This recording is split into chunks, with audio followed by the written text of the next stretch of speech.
Radio صدائے حریت جموں کشمیر سے سنیے تازہ خبریں۔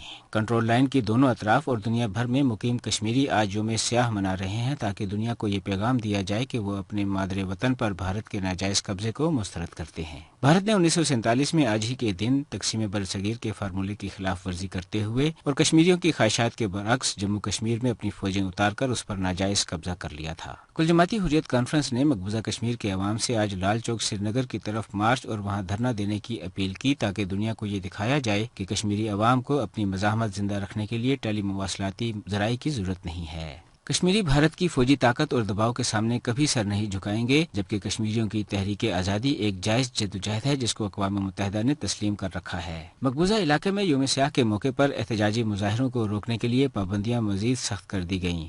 سری نگر سمیت وادی کشمیر کے طول و عرض میں بھارتی فورسز کی اضافی نفری تعینات کی گئی اور لوگوں کی نقل و حرکت کو روکنے کے لیے سڑکوں اور گلی کوچوں میں ناکے لگائے گئے۔ سری نگر میں بھارتی paramilitary central reserve police force پر دستی بم کے ایک حملے میں 6 اہلکار زخمی ہو گئے ہیں۔ حملہ سری نگر کے علاقے کرن نگر میں سی آر پی ایف کی ایک گشتی پارٹی پر کیا گیا جب وہ گاڑیوں کی تلاشی لے رہے تھے۔ بھارتی فورسز نے جوابی کارروائی میں اندھا دھند فائرنگ بھی کی۔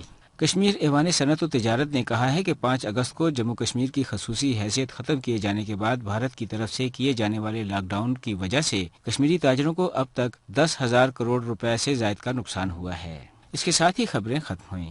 ریاست جموں کشمیر پر بھارت کے غاصبانہ تسلط کے 72 سال مکمل ہو گئے ہیں۔ ریاست کے مقبوض و آزاد حصوں کے علاوہ دنیا بھر میں مقیم کشمیریوں نے اپنی شاندار حریت پسندانہ روایات کے مطابق اس دن کو یوم سیاہ کے طور پر منایا۔ حریت کانفرنس آزاد کشمیر شاخ اور ڈیموکریٹک پولیٹیکل موومنٹ کے رہنما ایڈوکیٹ پرویز احمد اس دن کی مناسبت سے کہتے ہیں، آج ہی کے دن 1947 میں بھارت نے اپنی فوجیں مقبوضہ کشمیر میں اتاری تھی اور عملاً قابض ہو گیا تھا۔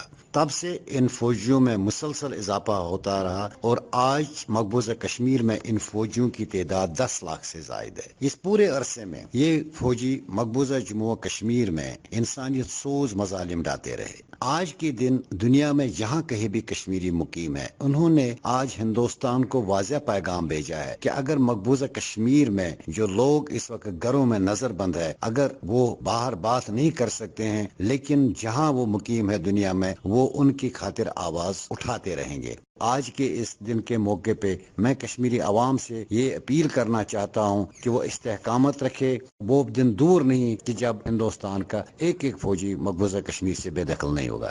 5 اگست کو بھارت کے وحشانہ اور جارحانہ اقدام کے بعد تو اس دن کو یوم سیاہ کے طور پر منانے کی اہمیت بڑھ گئی ہے۔ آج کا یہ دن مودی حکومت کے اس دعوے کو دفن کرتا ہے جس میں کہا گیا تھا کہ ریاست کے خصوصی درجے کے خاتمے پر کشمیری عوام خوش ہیں۔